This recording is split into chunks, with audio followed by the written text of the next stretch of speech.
just keep in mind two things. The gist of this school, that is not industry, innovation and infrastructure, but what we need to remember? Anybody? Just reverse it. Arrange infrastructure, work on innovation, and then come out with industry. Right? That's one. Two, then always keep your thinking alive. अपने आप को हमेशा सजग रखिए. हम बोलते थे सजग और सचेत दोनों ही रखिए. ठीक है? सचेत इस बात के लिए, सजग ये कि क्या जान रहे हैं और सचेत ये कि क्या सही जान रहे हैं. You need to cross check. So that's all about it because we're really great. So we'll meet some other time, I hope. Thank you so much for this opportunity and thank you so much for being so cautious listening to me. And I thank all my eminent speakers who have really come out with certain innovative thing. And now onwards, this particular session for sure, and of course the inaugural, maybe कुछ लोगों ने बहुत साफ बोला कि be on your own. There is nothing which is written for lifelong. Because even what is written and you read and you learn out of it and you practice that and you keep on going on that, even you yourself change sometime. So change it at the right moment. So whenever you feel the need of it, you change yourself. And before you do that, जैसे हम बोलते हैं सचेत और सचेत रहिए कि हमें कब क्या क्यों करना है. हमें क्या करना है, हमें क्या चाहना हो तो ठीक है, लेकिन क्यों हम पूछते हैं अपने आप से. We must ask. So why am I doing this? So that's very important. That gives you sajag. उससे आप alert रहते हैं, सचेत रहते हैं. So keep doing that. So my basic address is of course to the budding responsible citizen of our country, and you are going to take us to actually actualize those their goodwill. Do you have the potential to lead the globe, not just India? Keep that in mind, because India is going to lead the globe. That's for sure. What statistics show you that? So if India is going to lead the globe, you definitely are the budding people. I mean, we have lots of hopes, and so all the way best to continue doing your role well, understand and practice that well. So with these words, I close myself my session here, and thank you so much, and all the facilitator, ma'am, and those who have facilitated, and all the students. आप लोग जो पीछे बैठे थे बहुत reaction नहीं दिया आप लोगों ने, ऐसा नहीं लगा कि आप लोग बहुत सजग हो, बट जो थे उनके. I now request Mr. Aditya Vidyasagar sir to felicitate Mr. Ankul Handa sir with a memento and shawl.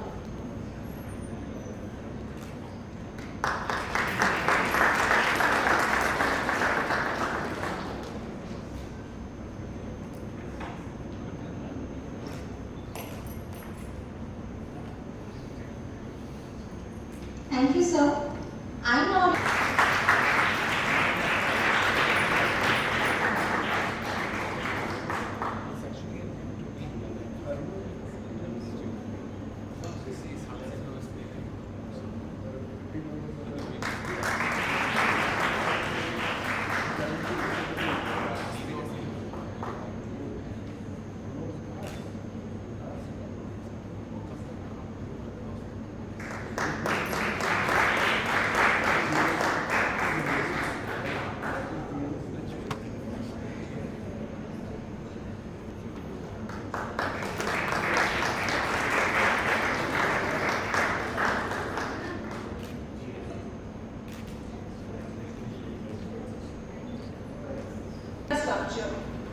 Well, Albert Einstein said, if we knew what it wasn't research, would it?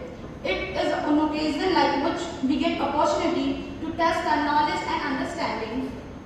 I would now start with the keynote address session. It will a privilege for me to invite today's session chair, Dr. Manoj Mehrotra, who is currently Professor in Department of Management Sciences, PMM School of Commerce and Management Sciences in Mahatma Gandhi Central University.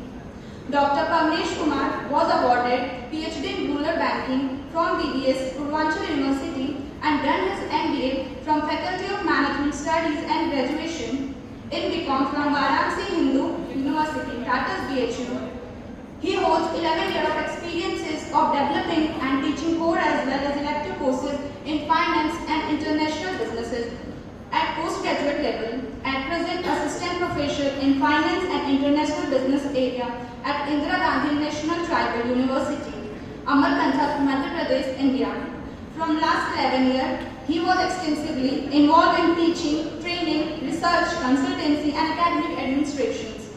And he has worked as a trainer for institutions like Central Bank of India, Banker Institute of Rural Development, NABARD, SGPGI, Controller of Different Accounts. He has also guided various PhD and MPhil scholars. He has also called as a resource person in various seminars and conferences and also having publication in various reputed journals. I now request Dr. Ashish Bhatnagar sir to welcome Professor Manej Kumar with a bouquet of flowers.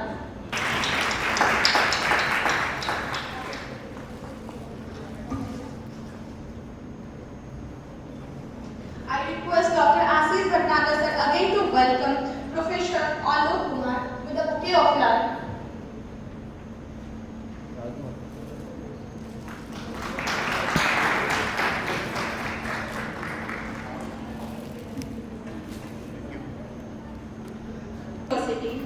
He has been awarded PhD in Management from IIM Jharkhand. He was previously associated with School of Management Sciences, Varanasi. He has work experiences of 22 plus years and he has been awarded by Career Launcher for exemplary contribution in teaching. We would now start with the paper presentation. However, due to the paucity of time, we would request the speakers to please limit their respective presentation within 8 minutes, out of which 6 minutes is for oral presentation and 2 minutes for discussion or Q&A. A bell would be rung at the end of 8 minutes to all the participants are requested to kindly take note of it. Now I request to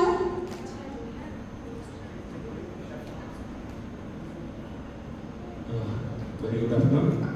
I would now request Dr. Manej to take over the session from here.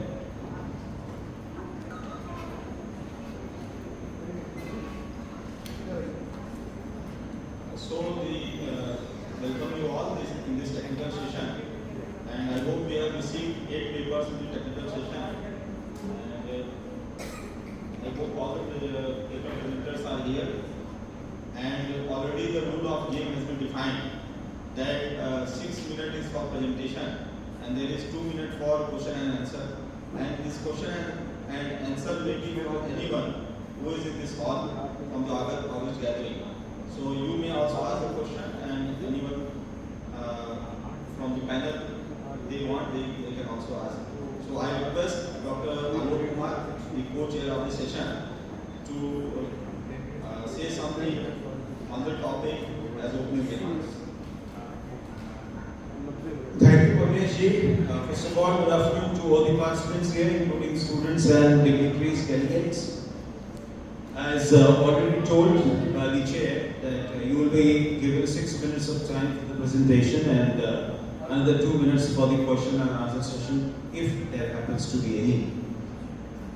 One thing we must note, including the presenters, especially a request to presenters, that please limit yourself to the specified time, that is 6 minutes, and we would be interested in knowing what work you have done, what is your original contribution to the topic which you are presenting here. We would be greatly engrossed in things like what has been the objective of your study, in briefly, what methodology have you followed, and ultimately what outcome did you get. It might be an empirical study, it might not be an empirical study, hardly matters. What matters is what you have contributed towards the same. So this is what is the opening remark about the topics. All the best to all the presenters, and hopefully our students who are sitting at the back, they also try to learn something out of it. So I think we need to pay attention because these are the things which generally do not happen in a classroom. So it is a great opportunity for all the students to listen very carefully. Thank you very much. You will please proceed with the next. Thank you so much, sir. Now I request to Sriyasik Tripathi and Dr. Ramesh Kumar Chaturvedi to present their paper on topic exploring ethical consideration in research dignitaries, as well as all the members present in the audience. I am Shresi Tripathi. I am here to present a paper on the topic exploring ethical concerns and practices. Coming to the objectives of this study, it is to identify recent guidelines for practicing ethics in research, as well as to identify and explain unethical practices in research. Now, how we came to these two objectives, that is now, I would like to introduce you to the topic. Let's talk about evolution of research ethics. So it talks about involvement of ethics in research. It started before World War II. In wake of the sterilization experiments conducted by the Germans against the European Jews, wherein some code of principles were presented, but they were not that readily accepted at that point in time. Then, after the World War II, there were Nuremberg trials being conducted against the Nazi Germany, the defeated leaders of the Nazi Germany, and which led to the development of a code, which is known as the Nuremberg Code, which is the first international guideline laying the principles on clinical research. From there on, many other such codes and guidelines and principles were developed, like the Declaration of Helsinki in 1964, then came the Belmont Report in 1979, and the Sioms Report in 1982. Coming to the current scenario, if we see the literature, we find how researchers view ethics in current times. The views vary among the fraternity. Like in medical science, the researchers feel that the ethics are only for getting regulatory clearance. As also in social sciences, they are considered unrequired.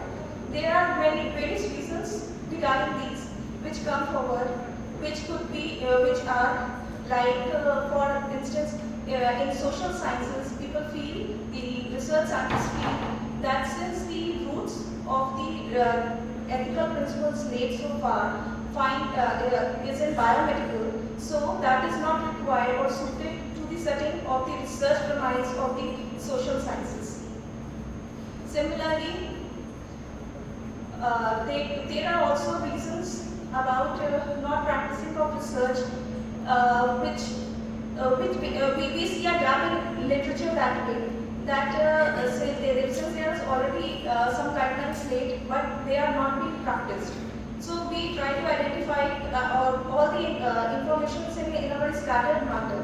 So we try to identify what are the recent guidelines available to practice ethics in research. The method of our study has been exploratory, and it is based on a literature review of 15 relevant articles retrieved from the Google Scholar database using the search criteria like research ethics, social sciences, qualitative research, ethical practices, and ethical principles. The findings that we find for the objective one, that some of the major guidelines that still people refer to in research is the Belmont Report, which lays down 3 principles of research, that is respect for persons, then its beneficence, and then justice. Now these 3 principles find their application in various, they have also laid down the application of these principles in the form of guidelines of like respect for person finds its application in autonomy and informed consent. The beneficence finds its application in the assessment of risks and benefits before going forward with the research work. Also, justice finds its application, the principle of justice finds its application in the form of selection of subjects. Similarly, CIOMS, that is the Council for International Organizations of Medical Sciences, has also developed, retaining some part from the Belmont Report, few principles from the Belmont Report, and also emphasizing on the suppressed area of the society, like women or patients with HIV/AIDS, etc.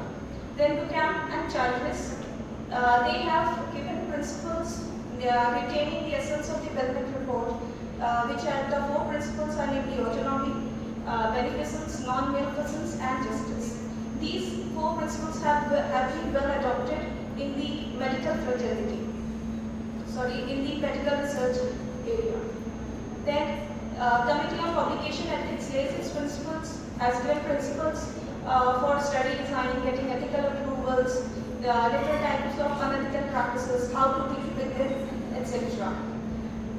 Some issues that come up in the various research domains across disciplines, like for instance for cross-cultural research, the researchers feel that there is a need to review the guidelines, the given ethical guidelines till now, in view of involving the community while planning for the research work, designing the research, which is necessary, otherwise the purpose of the research is defeated.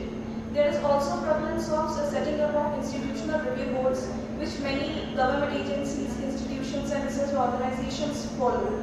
But their functioning is also needs to be reviewed. This is what the extant literature suggests. Now, coming to the other objectives, that is prevalence of the unethical practices in research. These include fabrication of data, falsification of data, different types of plagiarism, authorship conflict, conflict of interest, redundant publications or duplicate publications. Fabrication of data has been regarded as the greatest form of unethical conduct, mainly because the researchers manufacture new data where no data exists. This distorts the findings and results in overestimation, which fails the ultimate goal of any research, that is benefit to humankind and enhancement of knowledge. And come to the implications of the study. So this part of study, which is limited, this will help in improving the ethical practices in research, which is also the need of the hour.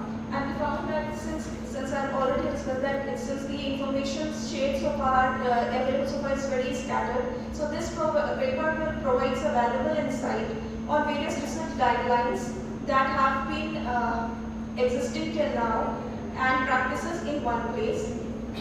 This study being an exploratory one, this will serve as an important landmark in designing more comprehensive research projects in future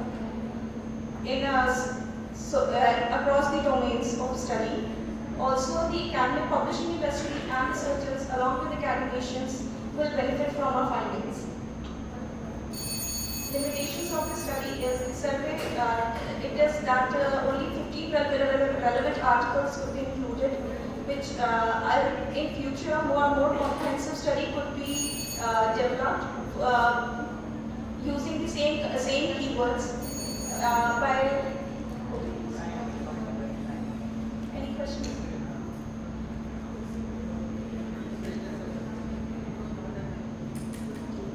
Can you just run through the remaining slides?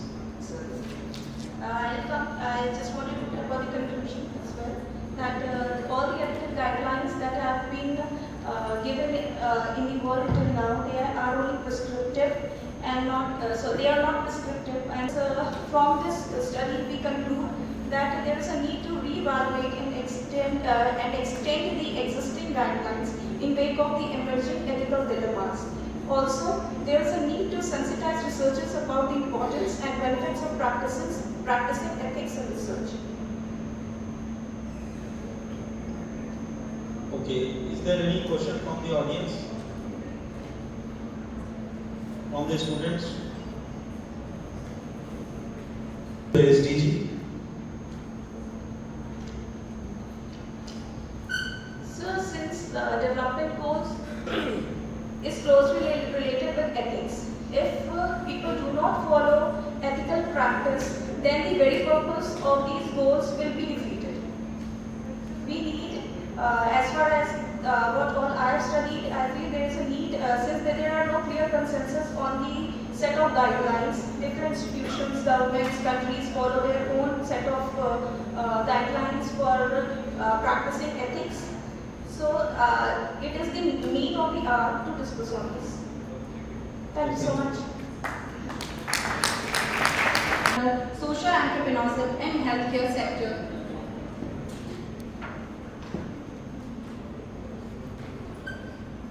And dear students, I am Manoj Mehrotra. I belong to Mechanical Engineering Department, SMS Lucknow, Assistant Professor, and I am going to present a paper, Product Innovation under Social Entrepreneurship in Healthcare Sectors, along with Ashok Sen Gupta sir, who is Assistant Professor in Management Department, SMS Lucknow, in National Conference SDG9, Industry Innovation and Infrastructure.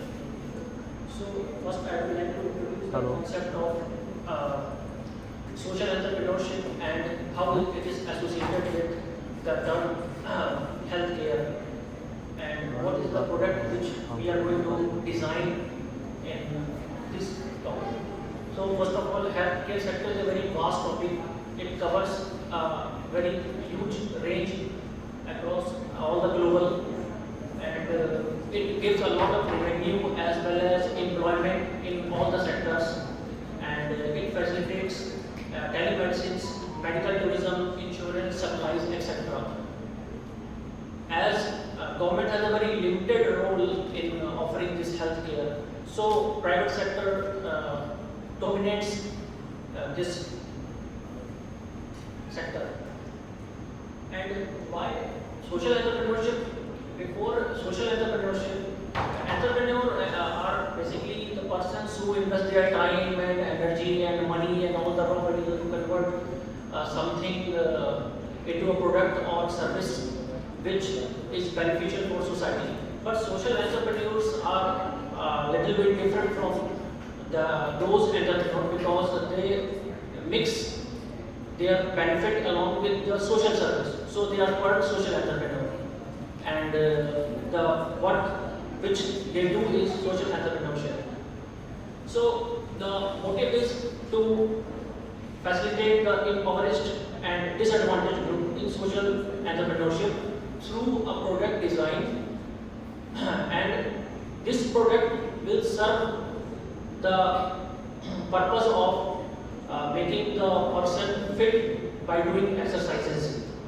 So our research objective is that it contribute with the contribution of social entrepreneurship in the development of healthcare by finding requirement of people in terms of new product design for physical exercise to keep them fit in any aspect of life. So problem formulation. So first of all, because our topic is related to social entrepreneurship, so we collected a data of lump sum 301 peoples by allowing them to give their needs, and we collected the data in terms of their gender, height in centimeters, weight in kgs, and the short-term exercise required or not. That was a question asked by them, and here are the data which we received from those peoples. These are the count of gender 200 males and 100 females. Then we have given a scale for short exercise technique requirement instead of nutrition. So you can see that most of the people has given their responses from 5 to 10 scale indexing, which clearly shows that they want a short-term exercise, and for them they need a product through which they can exercise in their playgrounds, kitchen, in their offices as well. So all is that we need to design a product for exercising and to facilitate these people. So when we find the data of their height and weight, so we calculated BMI, biomass index, by this formula, which is weight of the person in kgs over height of person in meter square. So by finding this BMI, we compare that BMI with the standard BMI, which is given by prescribed doctors, and here you can see a BMI index from 19 to 54, and it is categorized as normal, overweight, obese, and extreme obese. So when we compare those BMI with that standard, we find that 43% people are normal, they do not require any exercise, they are, you can say, lightweight, and 36% are overweight, 7 are obese, 1% are highly obese, and 13% are low weight. So our product basically gives comfort or facilitation to the person who are highly obese or overweight. So on the basis of this, a design of exercise 2 is modeled and developed by using mechanical software, SolidWorks and ANSYS. So basically we will design in SolidWorks of that particular product, and then we will export that design into ANSYS software, which will analyze the product in terms of what kind of strength it has, what kind of ultimate stress, breaking stress. So different things we can obtain. So this is the band and this is design. It has 5 bands, each has its own weight and thickness. All band lengths are 1.21 and the material is natural latex rubber. So it is not completed yet. We are trying to get the results. By finding all the results, we will be able to calculate the ultimate stress and breaking stress and strain of each band. So depending on that, we can suggest a person that how much band he or she can require to exercise. And in future scope, right now we have the material latex rubber, but if in future scope we will try to use the raw material of rubber, that latex rubber. Instead of that rubber, we can use recycled rubber, so that we can minimize the cost of that product. And we can also make available that product to our customers or people through NGOs and government hospitals at a minimum rate, so that it can be very easy for them to purchase and keep them fit in any kind of positions or in any environment. Thank you. Only design part. The commercial aspect of any product can be decided before its production. Yeah. And that's why it's basically the job of the cost accountant. Yeah. Okay. So it is not that once you produce and after that you calculate the cost. Otherwise, the business will be a failure. Okay. There are various techniques to which you can project what will be the price of the product, what will be the price of the process, anything. Okay. So, Security, public distribution system implementation.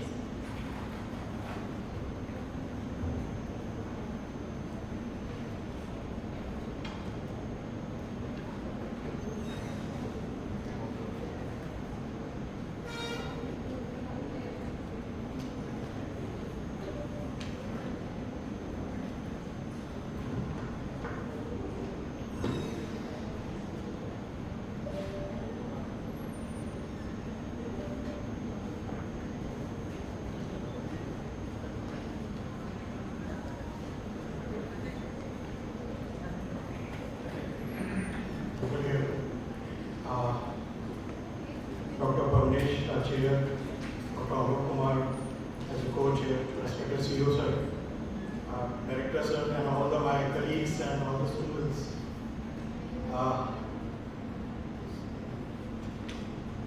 Good afternoon everybody over here, all the dignitaries, eminent guests, all the faculty members, students, everybody over here. Very good afternoon to all of you.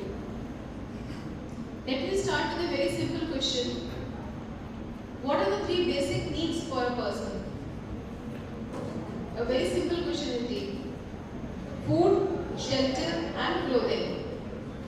Since our ancient times, food has a great importance in our lives. It has even been considered as Parabrahma Swarupa, which means that God is present in food in more than one form. According to a Sanskrit shloka, नास्ति मेघ समम तोयम नास्ति चात्म संबलम नास्ति चक्षु तेज नास्ति धान्य समम प्रियम. It means that there is no water like rainwater, no strength like one's own, no light like that of the eyes, and no wealth like that of the food grain. So this shows how important is food for all of us. So with these lines, I would like to introduce myself. My name is Deepthi Srivastava, and I am the co-author with Dr. Manoj Mehrotra. And the paper titled is India's Food Security's Public System Distribution Systems Implementation. So now I would like to request Dr. Manoj Mehrotra to please take over. Thank you, ma'am. Thank you so much, Deepthi. And as we are talking about the sustainable development goals, there is one of the very important aspect in terms of the sustainability. Before moving ahead, I just wanted to show you the few seconds one video which is related to the sustainability towards the zero hunger. That's really very important when we talk about the sustainability. Versus Big Nations morning, we are talking about the sustainability towards the infrastructure, towards the innovation, towards the industry. See, there is a goal number 2 was actually it's the sustainable is zero hunger, and the zero hunger is one of the most important aspects when we talk about specifically like in our country where we are finding ourselves still we are developing, and let's see how many more years we really require to develop. Again, there is a lot of questions are available in front of us. Just a few seconds of the 58-second video, then after that I'll continue with my paper.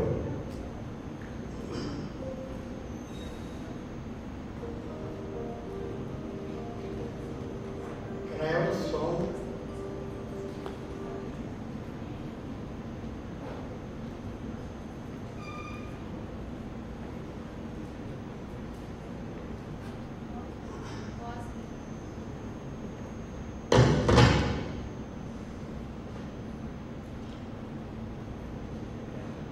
And I'm really very thankful to the NDTV and our Lakshya Sampurnam Swasthya, and there is one small video I have taken up from their website that's related to the entire.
As we know that there is hardly the 7 years left with us to cover up this particular problem. Really, sometimes it really disturbs me how come. Because we are talking about the big things, the big deals, talking about the innovations, talking about the infrastructure, and talking about it that way. What about this point about the zero hunger? As introduction point of view, we all are aware. In fact, after the Second World War, the shortage of the foods and all is there. In continuation of that, 1951 onwards, the country worked on a lot. 1990, there was a concept introduced that the PDS, that is the public distribution systems, which is restructured to consist of hilly and inaccessible areas, a centered approach and stated as a target PDS. Because we need to, they identify some particular areas, the locations where we really need to focus on it. And the Essential Commodity Act was released in 2001. The public distribution machine order used to be passed. Now, in fact, nowadays the central government allocates the food grains as per the list of the accrued with the help of the Niti Aayog. But erstwhile it was the Planning Commission, as we all are aware. The page does totally completely on households of BPL classification to each and every state. But still, there is another question in front of us: how? And how fast we can achieve that 7 years of the span of 2030. The UN have given the benchmark to reach on the 3 basic goals, where we're talking about the poverty, we're talking about the zero hunger, and the rest of it. Sorry, thank you. Enactment of the Food Protection Act was also introduced in 2013, executed with the favor of the BPL chiefly. Food security issues since beginning is a large in our country. Lack of efficiency in rural-urban deliveries, and so many other things. We know the food securities. The objective of the study was to examine the food security system or PDS in India, the current sustainability challenges and the opportunities. In fact, I'll just come out a bit fast towards the component of food security. We know that the production and the procurement is a big again. Being an Indian agriculture country, we have numerous percentages of the factors are there towards the production of all the fruit grains. Storage is there. The question comes only in front of us, that to be the infrastructure towards our distribution. Still we are talking and facing a lot of problems when we talk about distribution. Methodology is the empirical method towards the real on the theoretical aspect. I have gone through so many articles and reports, action plans, evaluations of the RBI, newspapers and the journal. Recently, we come out as a mission for millions. Now the central government, with the guidance of the Honorable Prime Minister Narendra Modi ji, they are talking about the mission to use the carry to 371 districts at 17 states with the outlay of 4,882.48 crores. There is an aim. They have taken this mission till now from 2030 to 2050 now. Now again, we are having a 27 years with us. Let's see how much we can do. Conclusion, I'll just finish it off very in a fast manner. The electricity and the viable sciences and innovation ensures the whole of the sustainability food. Dietary security is required. You can say that genetic enhancement of the plants, animal, fish, and consider the major choices of the food safety by using the developing productivity. Biotechnological advancements are required, that is really needed with us, which can safety ingredients manufactured through the deployment of environment. Great tools for insect and pest management. There is one small point I just wanted to tell you. The climatic change is one of the biggest factor when we are talking about the production. Until the 2050, you find every year, not this year again, we are finding the situation in the month of February, we are sweating like anything. And every year, the temperature will increase by 2.2 to 2.9 degrees Celsius, which is a major factor towards the water bodies and towards the rest of the things, which makes a question mark towards our production. Thank you so much. It's a quite short time to explain the entire thing. So this paper is basically related to the infrastructure, which we really need to focus again for the sustainability.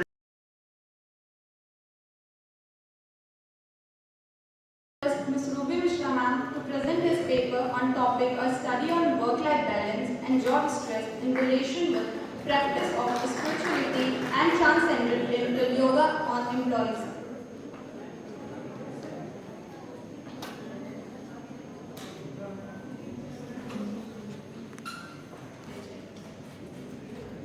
Create a life that feels good on inside, not just one that looks good on outside.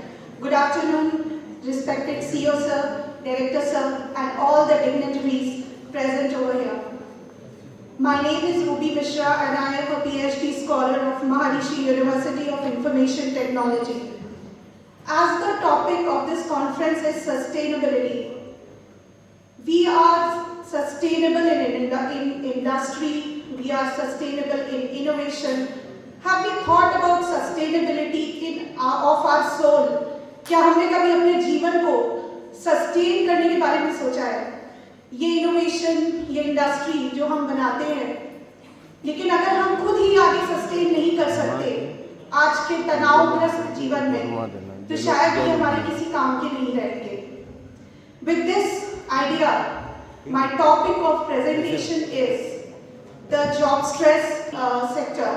Because the service provided in these areas are exactly customer centric, customers से उनका direct deal होती है, तो उनके लिए job का एक तनाव जो है, जो स्ट्रेस है, वो बहुत ज़्यादा होता है।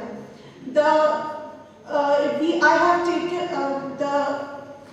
the presentation is all about how they have felt about their job, and I have interviewed them. I have asked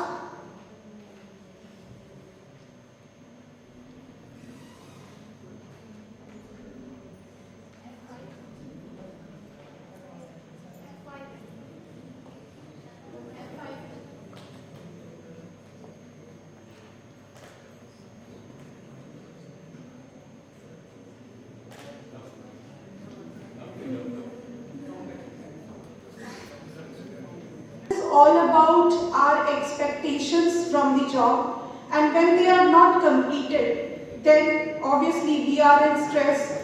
We think that our career has not been growing in the pace in that we wanted. Corporate world has also experienced a lot of job stress, and that is why certain institutes and certain organizations have brought meditation and transcendental yoga concept in their corporate sectors. Transcendental yoga was started by Maharishi Mahesh Yogi ji in 1955, and he has also related it with spirituality, जिसे हम अध्यात्म कहते हैं, and शायद सुनने में थोड़ा सा difficult लगता है, but when we meditate, we are actually connecting our soul and our mind to the creator of this world. We do not say that there is God, or maybe some may say that the God doesn't exist. But yes, we do believe that that some supreme power exists which actually control every breath of ours.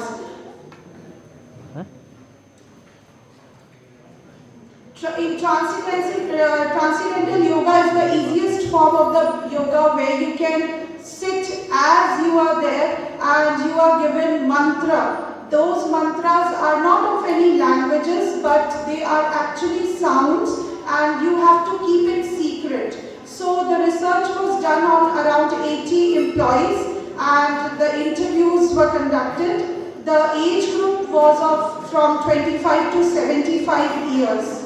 The findings were that 73% of the respondents felt that they have felt high level of job stress, and they have not discussed about it. This is the main point, that whenever you are feeling stressed, at least आप उसे discuss करें. But they have not discussed because maybe some may not take their ideas. कई बार जब लोग हमसे अपने तनाव के बारे में discuss करते हैं, so हम शायद उनको मॉक कर देते हैं, या हम कहते हैं कि ये तो जॉब का एक पार्ट है, या ये लाइफ का पार्ट है.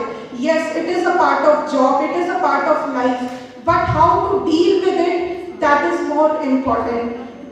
Many of them have accepted that while जब भी हम तनाव में होते हैं, whenever they are in stress, they can go to their worship place, they can listen to some motivational guru. So that is more important. Those were the findings, and many of them said that the respondents said that they try to take up some hobby so that stress can be released. The suggestions which I want to suggest is that the counseling should be there of the employees weekly, because weekly stress तो daily है, so daily उसका हमें निवारण भी चाहिए. So the counseling session should be conducted, motivational session should be conducted in the organization, and they should understand, and the management should understand the level of the stress the employees are facing, and try to give them better solutions. Long working hours should not be there because and long meetings can cause big stress booster. So that is why certain things has to be controlled. In the end, I would like to end my presentation with the quote of Bhagavad Gita, Karmanya Vadika Raste Ma Phaleshu Kadachana. It means कर्म करना हमारे हाथ में है, पर उसका फल हमारे हाथ में कभी नहीं हो सकता. तनाव को रखिए, पर उतना ही जितना कि हमारी बॉडी, हमारी सोल उसको ग्रहण कर सके, वो एक मोटिवेशन का काम करे, ना कि हमें डीमोटिवेट करने का. With this, thank you for the presentation.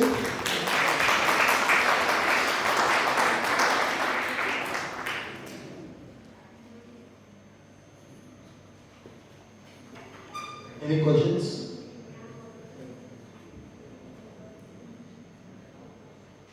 Okay, what has been your contribution in this work? Sir, in this work, the data which I collected was totally primary data. It was of the teachers and it was of the insurance sector's employees.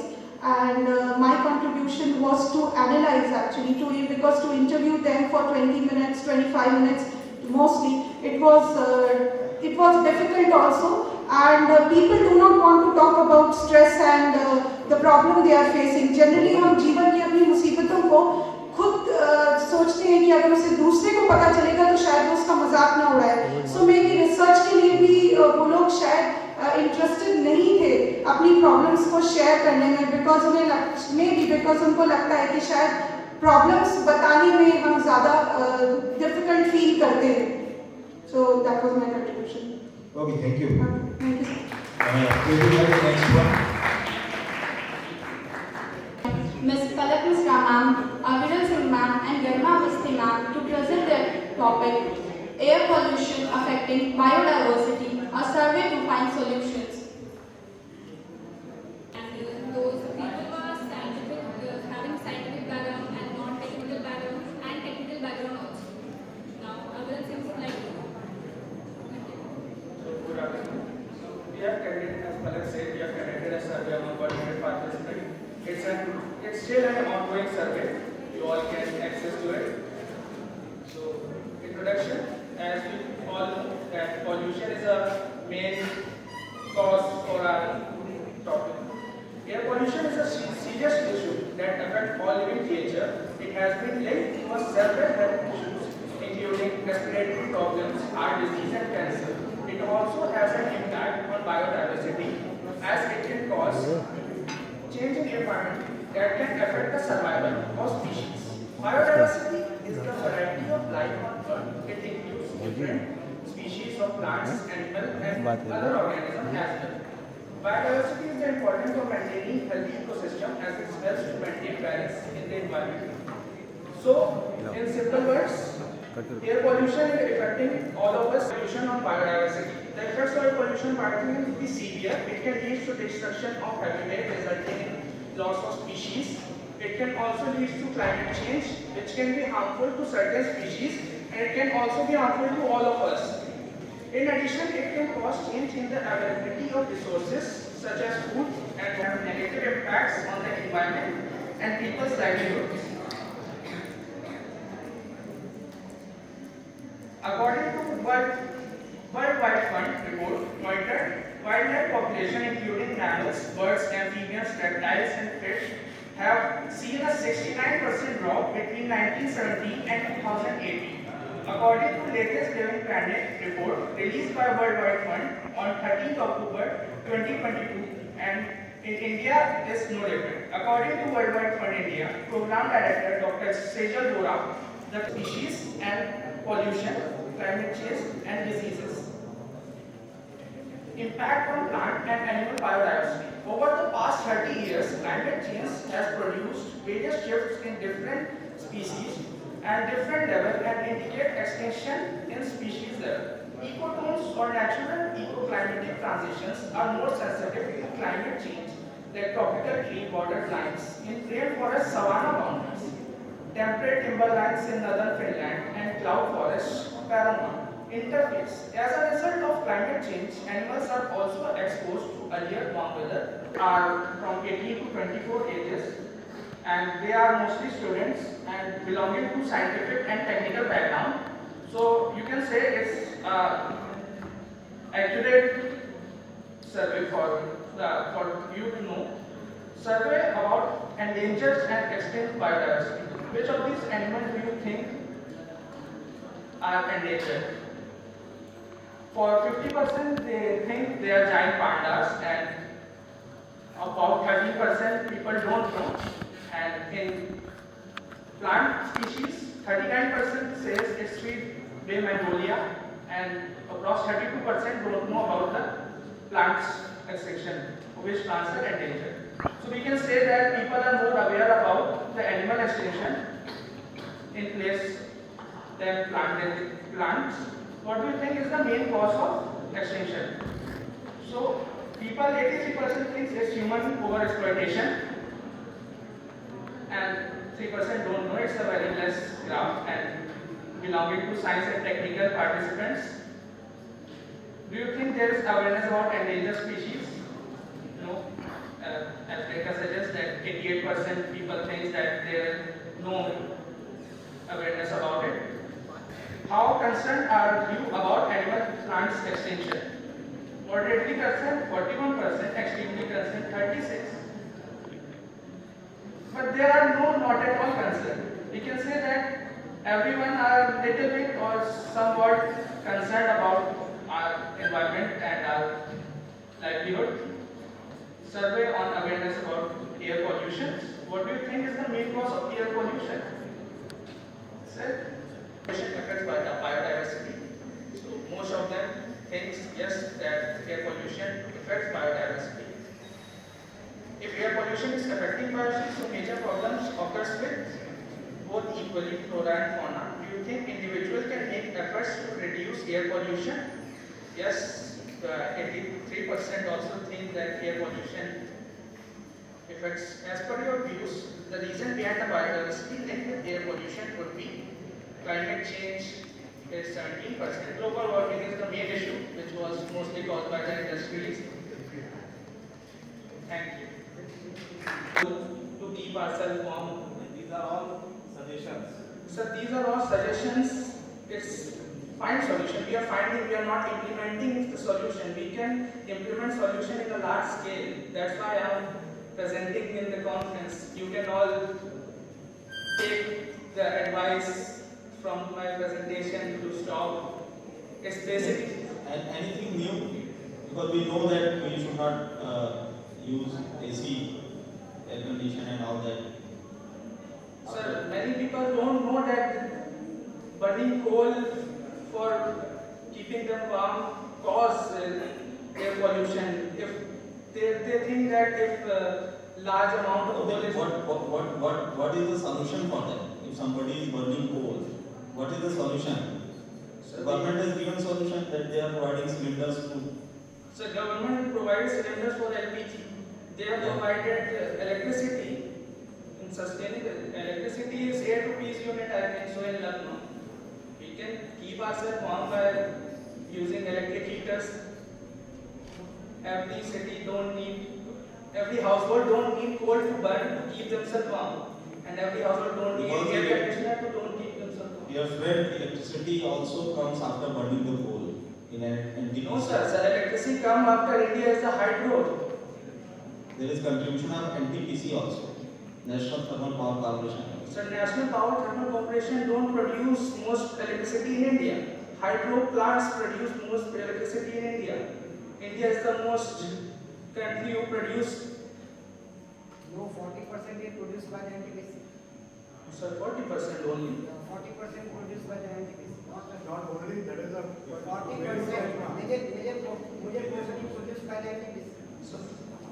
So 40% produced only by the NTPC, then what about 60%? Sir, 40%. There are 40%. That's after the solar energy, wind energy. Sir, but basically we can say that hydro power energy is most in India. No. Major contribution is the. Which is the, do you know about Terry Garhwal? Yes sir. THDC. Yes, sir. Keri Dam. Yes, sir. Sir, it is the largest dam conducted, built in India. The city was flooded to make the dam. I know that. Sir. That's okay. Sir, anybody else from the audience? Yes, sir. Okay, sir. You talked about air pollution. Yes. Affecting by temperature. And you're talking about a solution. Have you heard of the carbon dioxide reducing machine, suction machine? Sir, they have brought. It's very well available. One of the villages, they have actually adopted it. And the whole village has become actually carbon free, CO2 free. That is the kind of situation which is happening when you talk about study that. Yes. That is when you're talking about this kind of include that in your, that is the innovation which we're talking about. Include that in your paper. Yes, sir. But Okay. Thank you. thank you. I have a question.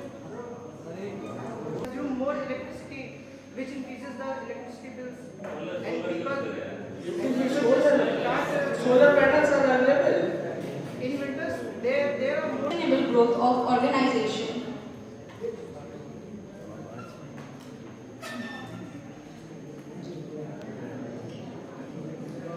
Assistant Professor, Coordination of Information, Higher Studies, Lucknow. The topic of my lecture is the fourth I relating to industry, innovation and infrastructure, and that is information technology. Now, what is information technology and its role in the sustainable growth of an organization? Information technology is the use of computer storage, networking and other physical devices, infrastructure and processes to create, process, store, explore, secure and exchange of all forms of electronic data. It is used in the context of business operations as opposed to technology used for personal or entertainment purposes. Now the question next arises, why information technology is important? Data processing plays a significant role in product development and design, sales and invoicing, marketing and market research, customer development and retention, accounting and taxes, human resources and payroll. So, most businesses use computing devices including phones, tablets, laptops, game consoles and even doorbells, thermostats, vacuums and many kitchen appliances. Information technology includes administration, where administrators handle the day-to-day deployment, operation and monitoring of an IT environment. Its application include a staff of skilled developers that create the applications and interfaces needed to develop critical business capabilities and services. IT support includes IT asset and change management, helping admins with procurement, handling backup and recovery of data and applications, monitoring and analyzing logs. Next is compliance, where IT staff play a major role in securing and monitoring access to business data and applications to ensure that resources are used according to established business governance policy.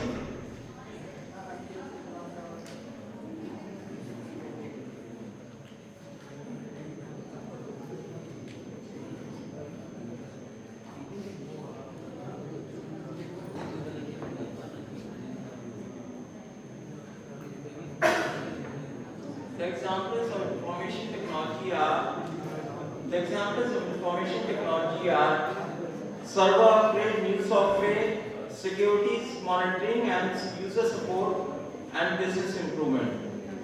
Now, information technology, there are two aspects, hardware and software, as we are already aware of. Hardware consists of several layers of physical equipment and system software and applications. Software consists of system software and applications which encompasses the computer programs and basic computing functions. Business applications include databases such as SQL Server, transaction systems such as real-time order entry, email servers like Microsoft Exchange, etc. Now, there are careers in IT. We can venture in software development, application management, hardware components, server storage, network administration and network architecture. There are certain skills and certifications for IT jobs which we must have, which include cyber security, cloud computing, artificial intelligence, software development, IT automation, data analytics and mobile application development. Now we have learned about the advantages of information technology, but there are certain disadvantages also. We are all familiar with the terms viruses, like the IIM virus which came up in 2002 or 2003, which penetrated many computer systems, the Y2K and many malware and worms and Trojan horses, which can be used to disrupt the smooth processing of computer systems. The advantages include ERP and SAP and all that. You come down to your important findings. Okay. The important findings of mine are that there are certain advantages as well as disadvantages of information technology.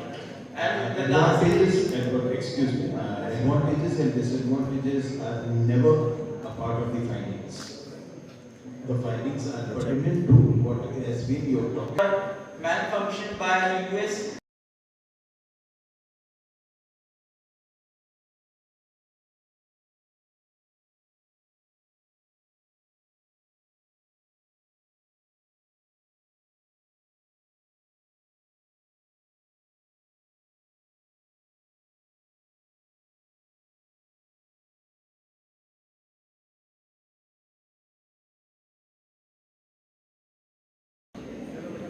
Management of the School of Management Sciences Lucknow, Director of the Institute, DG Technical Dr. B.R. Singh sir, the Principal of the UG courses Dr. Ashish Bhatnagar, my good friend Dr. Dharmen Singh, the co-chair of the session Dr. Alok Kumar, distinguished guest, learned audience, ladies and gentlemen. First of all, let me take this opportunity to congratulate the management of the School of Management Sciences for organizing one-day national conference on SDG 9, which is basically related with industry, innovation and infrastructure. This is very pertinent topic, very contemporary topic. And we could see that in this technical session, there were 9 papers to be presented, and out of that, 7 has been presented. Most of the papers have been descriptive in nature. They are mostly articles.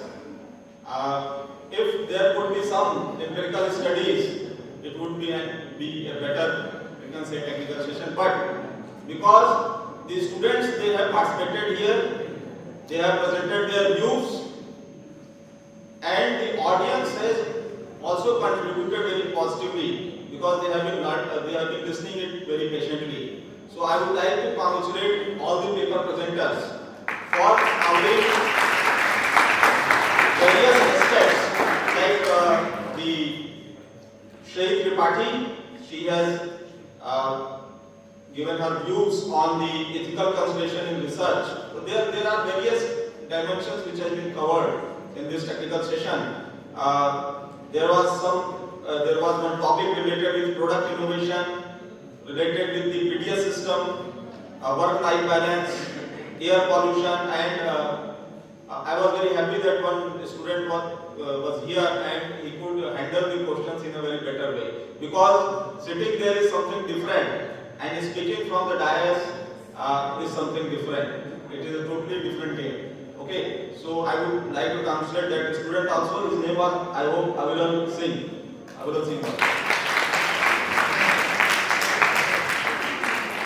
So, friends, we have been talking about the SDG 9, Sustainable Development Goals.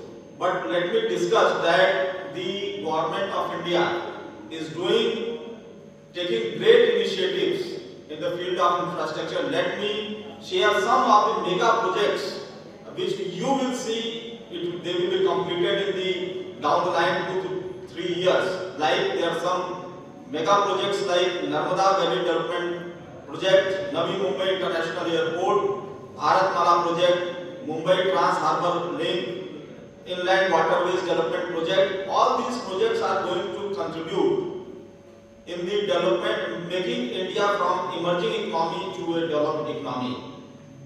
And you will be happy to know that as far as the innovation is concerned, as far as the World Intellectual Property Right Organization, out of 132 countries, we have been ranked 40th now, as far as innovation is concerned.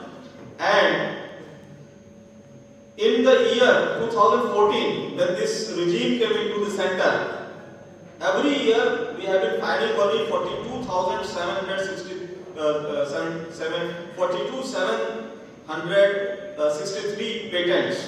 Now we are filing more than 67,000 patents in a year. This is the data of 2021-22. So our ranking as far as the innovation is concerned has been improved. All the self-development goals like no poverty, zero hunger, good health and well-being, they are directly or indirectly related with this particular goal. Because if infrastructure is okay, if we foster the innovation and if we expedite our industrialization in our country, ultimately we can reduce the poverty, we can ensure good health for anyone, any citizen, even he or she is living in the remote places. One data is also very important to share here that India has the largest, in India we have the one complex, solar complex, which is spread in the 14,000 acres in Jodhpur. So we are moving towards creating India as a solar power generation hub. National infrastructure pipeline. 1,111 lakh crore rupees will be used for asset creation in India. And as far as asset recycling and resource generation is concerned, it will be through national monetization pipeline of rupees 6 lakh crore. So this is not very small amount. Recently, the Honorable Prime Minister Modi ji has visited the Glasgow in 2021. And he has declared that India will be net zero carbon emission country by the year 2070. Why I am sharing all these data with you all guys? Because India has been moving towards achieving the sustainable development goals by 2030. Recently, because this institute is located in Uttar Pradesh, the recently conducted investment summit, which was held in Lucknow itself, you might have seen that the UP was lucky enough to attract 33.50 lakh crore rupees in this particular global summit. And not only those areas will be developed, which are already developed, like Noida, all these areas, but this particular government is giving thrust on developing all the 75 districts. One district, one product, ODOP, you know that this particular project has been launched by the Uttar Pradesh government to achieve, if you link it with this particular goal, SDG goals, ultimately the goal is to make India a developed nation, not only with the developed nation, but the growth should be also sustainable. As far as the Indian culture is concerned, we used to pray rivers, we used to pray the stones, we used to put grains to the gorayas. Okay, all this has been already inculcated in our minds. Indian culture is so deeply rooted in our life that directly or indirectly, we are supporting to achieve that particular topic, this particular goal of sustainable development goal. So all the goals, 17 goals, 16 goals, leaving this one, can be achieved only through the SDG 9, that is industry, innovation and infrastructure. Ladies and gentlemen, let me thank the management of SMS Lucknow for giving me this opportunity to share my ideas, and because it is near about 5:30 now, you are here, you have been so patient, so I am thankful to all of you. Thank you so much. Jai Hind, Jai Bharat. Thank you so much. To felicitate Mr. Pavnesh Kumar sir with a memento and a shawl.